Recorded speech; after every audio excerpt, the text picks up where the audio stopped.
La infancia, una época valiosa en la que los niños deben crecer sin miedo, protegidos contra los malos tratos y explotación.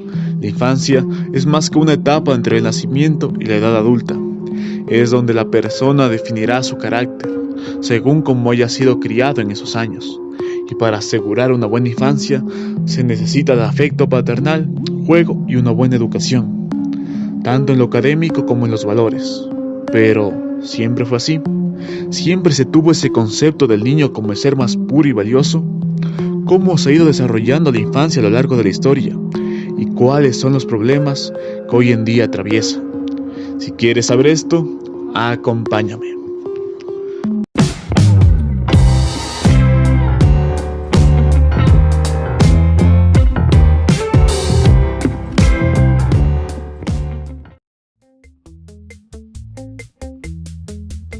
La educación, creencias, costumbres, en general, toda la vida de los pueblos se ve determinada por sus bases de producción.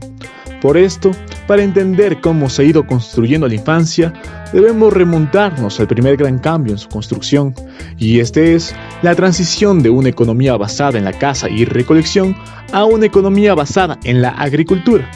En el Neolítico, cuando el hombre aún cazaba y la mujer recolectaba frutos, era casi impensable que sus crías tengan una infancia. Los niños significaban una gran carga antes de llegar a la madurez. La lactancia duraba de 3 a 4 años. La tasa de mortalidad infantil era del 50%. Los niños disminuían la producción de las mujeres recolectoras. Y en general, los recursos no abastecían para sustentar a unos seres que no aportaban en nada. Todo esto cambió cuando la agricultura llegó a la vida del ser humano. El cultivo agrícola se difundió por el Mediterráneo a partir del 8000 a.C. y con ello también se trajo muchas ventajas. Al tener sus propios sembríos, se tenía una mayor seguridad en los suministros de alimentos, y el paso de ser nómadas a sedentarios provocó una mayor actividad sexual, teniendo a su vez una mayor natalidad, aunque la tasa de mortalidad seguía siendo alta. En esta etapa, los niños ya eran importantes, pues significaban una fuente de trabajo, y al llegar a la adolescencia, su trabajo ya era más que suficiente para solventar sus necesidades. En las sociedades agrícolas se marcaron ciertos patrones de obediencia, donde se honraba y respetaba con gran fervor al padre y a la madre, y esto se veía reforzado con la religión. También se marcaron diferencias de género, sobre todo para controlar la sexualidad femenina, porque se ponía en juego las herencias. La mujer quedó relegada a segundo plano debido a que ya no tenía la misma importancia que cuando aportaba con la recolección, ya que la agricultura era monopolizada por los hombres. Por eso, muchas mujeres buscaban crear lazos fuertes con sus hijos varones para asegurarse una protección a futuro. Podemos ver que en este periodo hubo varios cambios, pero aún se seguía buscando que el niño llegara a la madurez de la forma más rápida posible, y el medio para hacer esto era una obediencia a base de miedo. Entendamos que los niños vivían en una constante convivencia con la muerte. Era muy común experimentar el fallecimiento de sus hermanos antes de que cumplieran los 5 años, o incluso de su madre en el parto, por lo cual los niños crecían con muchos temores. Por eso en esta época se instauró por parte de la religión y de los padres el miedo como forma de educación y crianza.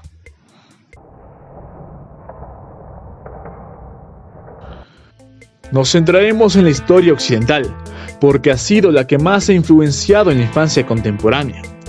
¿Qué opinaban los griegos acerca de la infancia? Aristóteles decía: hasta los 2 años, primer periodo, conviene ir endureciendo a los niños, acostumbrándoles a dificultades como el frío. En el periodo subsiguiente, hasta la edad de 5 años, tiempo en que todavía no es bueno orientarlos a un estudio ni a los trabajos coactivos, a fin de que esto no impida el crecimiento, se les debe, no obstante, permitir bastante movimiento para evitar la inactividad corporal. Y este ejercicio puede obtenerse por varios sistemas, especialmente por el juego. La mayoría de los juegos de la infancia deberían ser imitaciones de las ocupaciones serias de la edad futura. En la Grecia clásica ya se defiende que los ciudadanos varones se escolaricen.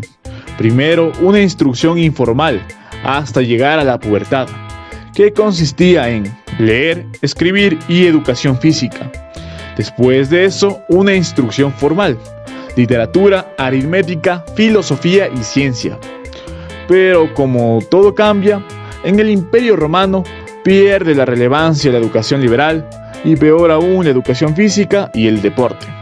El objetivo de su educación era formar buenos oradores, embellecer el alma mediante la retórica.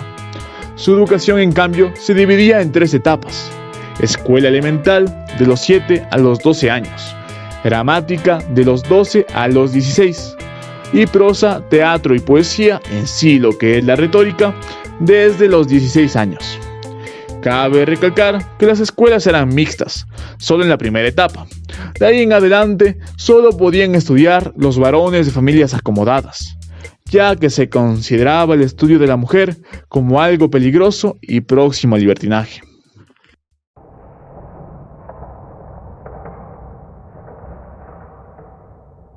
Sigamos avanzando en la historia y vayamos a la larga noche de 2000 años. Sí, la Edad Media, periodo marcado por la dominante Iglesia Católica, no sería un periodo muy alentador para la infancia.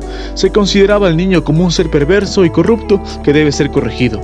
El cardenal Pierre de Berulle decía: no hay peor estado, más vil y abyecto después de la muerte que la infancia.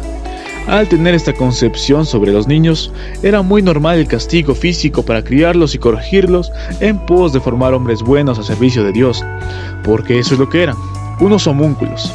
No, amigo, no estoy hablando del homúnculo de Dross, sino el término usado para referirse a un hombre pequeño, porque en la época no había diferencias claras entre las necesidades de un niño y un adulto. Compartían de igual forma tanto el ocio como el trabajo. Y para empeorar la situación aún más, los niños debían acarrear con el pecado original, que solo podía ser limpiado con el bautizo. Se les formaba con un énfasis excesivo en el pudor, considerando el cuerpo como un pecado y menos hablar de la sexualidad, que era un completo tabú. En cuanto a la educación, solo tenían acceso unos pocos de las clases privilegiadas. La mayoría de niños se veían obligados a trabajar como mano de obra barata. La realidad no se pintaba muy prometedora para la infancia, pero llegaría un gran cambio, que pondría al hombre en el centro del mundo y revalorizaría al ser humano.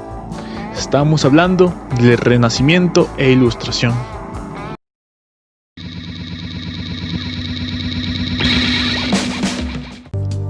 La iglesia se iba gritando a la par que sus ideas. La filosofía y la ciencia se alejaban de la teología cristiana y se retomaba el humanismo de la antigua Grecia. Estos factores también ayudarían a una nueva concepción de la infancia.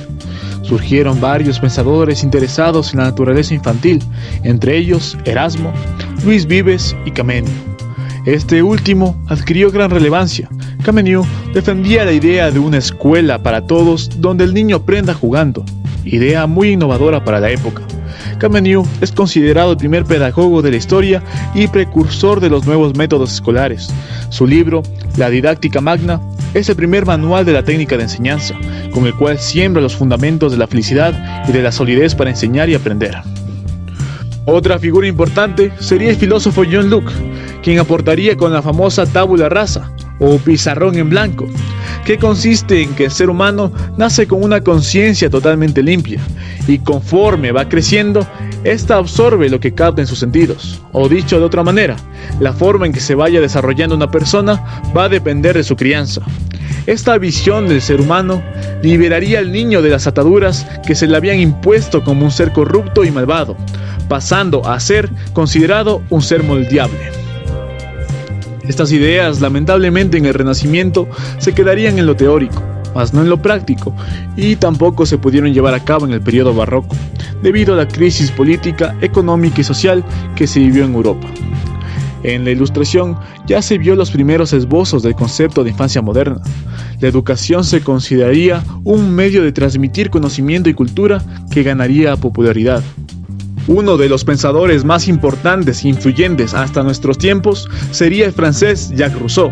En su obra Émile tiene una serie de principios básicos de cómo educar a los niños. Este libro se puso muy de moda en Europa. Entre sus ideas más importantes y conocidas está la de que el niño es bueno por naturaleza y es la sociedad la que llega a corromperlo. Esto complementó y reforzó los pensamientos ya planteados por John Locke. poniendo al infante como un ser completamente puro.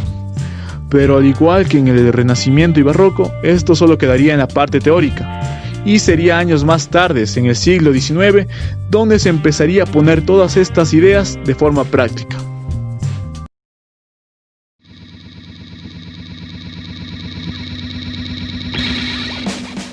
En estos siglos, ya establecida la revolución industrial en Europa, más las ideas dichas en épocas anteriores, provocarían grandes cambios en los patrones de la infancia.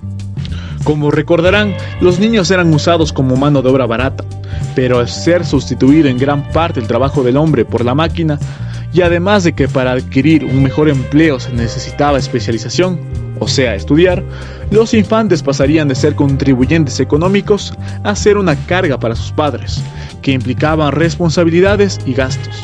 Esto hizo que las familias optaran por tener menos hijos. Con respecto a la mortalidad infantil, entre los años 1880 y 1920, el mundo occidental vio caer la tasa de mortalidad infantil de un 30% a un 5%. Esto gracias a las mejoras e inversiones en salud pública. Como nunca antes en la historia, la muerte estuvo alejada de la infancia. La exigencia del mercado pedía una mano de obra cada vez más capacitada, por lo cual iba aumentando de forma rápida la importancia de la escolarización, en conjunto con leyes que regulaban el trabajo infantil. Cosa que en 1920, en el mundo occidental, la asistencia a la escuela fue casi universal. Los manuales tradicionales hicieron hincapié en evitar el temor como forma de disciplina, y en su lugar concibieron al niño como parte de una familia cariñosa y afectiva, para que éste fuera alegre, terminando así con tanta culpa y miedo que llevaban en sus hombros. El Estado tomó un papel principal en la crianza de los niños. Empezó a exigir la escolarización, brindó servicios de salud y consejos sobre la crianza de los niños, e incluso los retiraba de los padres que no eran aptos para la crianza de los mismos. Otro avance importante fue que a finales del siglo XIX comenzó a separarse los delitos juveniles del de los adultos, creando así los tribunales para menores.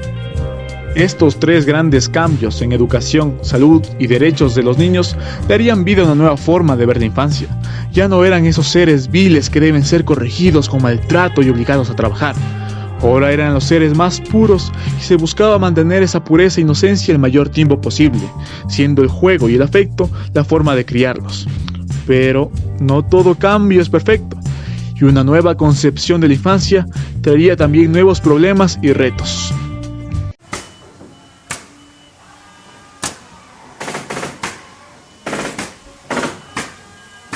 La globalización empieza a intensificarse a mediados del siglo XX, gracias a las nuevas tecnologías como la comunicación por satélite y los viajes en avión, pero también de nuevas políticas, desde el establecimiento de un organismo internacional más eficaz, la Organización de las Naciones Unidas, hasta acuerdos de coordinación monetaria. El mundo se iba uniendo cada vez más, a la par que el consumismo se iba extendiendo. ¿Cómo afectaría esto a la infancia? Ya desde finales del siglo XIX, el consumismo se expandió de diferentes formas. Cada vez era mayor el material fabricado para los niños. Se volvió moda entre la clase media comprar muñecas u otros artículos para sus hijos pequeños, e incluso para los bebés. Esto abrió debate a principios del siglo XX, donde los conservadores advertían en contra de fomentar una dependencia a adquirir cosas. Pero el consumismo terminó ganando y expandiéndose aún más. Ya para 1920, con la creación de Disney, las películas para niños se popularizaron. Después de la Segunda Guerra Mundial, los parques de Disney ofrecieron otro objetivo para el consumo familiar centrado en el niño, el cual sería muy bien recibido. El hecho de que la niñez se haya convertido en una etapa única sería muy bien aprovechado por la industria. Los artículos como muñecas Barbie o Hello Kitty eran ampliamente solicitados. Se creó una necesidad en los padres de mostrar su afecto a través de la compra de artículos para la diversión de sus hijos. Ya no solo eran responsables de educarlos, sino también de entretenerlos y prevenir a toda costa su aburrimiento. Gran parte de la industria giraba en torno de crear nuevas necesidades para los niños. Así vemos cómo la infancia se mercantilizó, y esto trajo también sus consecuencias.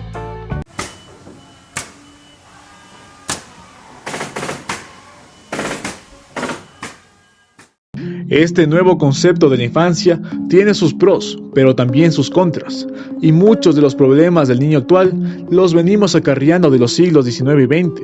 Los problemas más importantes son: surgieron nuevas enfermedades asociadas al papel de los niños en el consumismo. El nuevo concepto de aburrimiento reflejaba la creciente expectativa del entretenimiento activo, y los niños, para aprovechar esta situación, se quejaban del aburrimiento, abogando más indulgencia por parte de sus padres. Tanto que a principios del siglo XX se dieron los primeros casos del trastorno de compra compulsiva para así solventar el aburrimiento de sus hijos. Esto de dar regalos en exceso a los niños es perjudicial para ambas partes. Los niños se vuelven dependientes de esos estímulos y los padres asumen gastos innecesarios para evitarse el trabajo de educar a sus hijos. Las rigurosas demandas escolares provocaron nuevos problemas. En 1856, en Alemania, surgió el muy conocido trastorno de déficit de atención. Pero el debate de este trastorno sería más frecuente después de la Segunda Guerra Mundial, por el crecimiento en el número de niños hiperactivos, que causaría impaciencia en padres y maestros, que en lugar de lidiar con el problema, optaron por el uso de fármacos, una salida muy cómoda para un problema que se puede tratar con otros métodos. La obesidad infantil se disparó en el siglo XX, especialmente en Estados Unidos, Australia y Europa Occidental. Esto en consecuencia del estilo de vida cada vez más rápido, que junto al sedentarismo de los niños sería el ambiente propicio para la obesidad. Se tendía a una alimentación de chatarra y productos procesados, ya que no había el tiempo necesario para preparar comida en casa, dejando a los niños comer chatarra sin darles una dieta balanceada que tanto necesitan. Estos son algunos de los tantos problemas que atraviesa la infancia actual, y en lugar de ir decayendo, al contrario, van en aumento. El agresivo consumismo que estamos sometidos desde edades tempranas nos lleva a una dependencia de estímulos, en especial de los aparatos tecnológicos. Si los jóvenes y adultos que no crecimos con tanta tecnología ya somos dependientes de ella, ¿qué nos espera de los niños que están creciendo pegados a la pantalla? Problemas como la obesidad son cada vez más comunes, ya que la comodidad y entretenimiento que brindan los celulares o cualquier dispositivo tecnológico con fin lúdico inhibe la necesidad de relacionarse de manera directa con otros niños o el juego al aire libre. Porque el internet y las redes sociales nos dan esa falsa sensación de compañía que con el tiempo solo crece, alejándonos de la interacción directa con nuestros semejantes. Y luego eso deriva en problemas como la depresión. Al día de hoy ya hablamos de depresión infantil. Pero es fácil señalar culpables. ¿Qué se puede hacer para afrontar estos problemas? No hay mejor forma que educarse como padres, entender las necesidades del niño sin sobredimensionarlas y tampoco mimar de manera excesiva a sus hijos. Se les debe dar a los niños afecto y libertad, pero sin olvidarnos de las responsabilidades que también tienen y a veces pasamos por alto. Para inculcar responsabilidad y respeto, no es necesario un castigo físico, sino aplicar reglas y normas desde el ejemplo, para que el niño se vea obligado a cumplirlas. Pero para lograr esto, se necesita de padres maduros, porque en la época actual parece que la gente tiene miedo a madurar, y unos padres inmaduros muy difícilmente criarán de forma correcta a un niño. El camino no es muy largo y para lograr un mejor futuro es necesario saber de dónde vienen las cosas que conocemos hoy. Solo así podremos ver en qué fallaron nuestros antepasados y poder corregirlo. La crianza de los niños debe ser nuestra prioridad. Dependiendo de cómo los eduquemos, dependerá nuestro futuro. Interesante el tema de la infancia, pero lo más importante aquí son tus opiniones, así que házmelas saber en la caja de comentarios.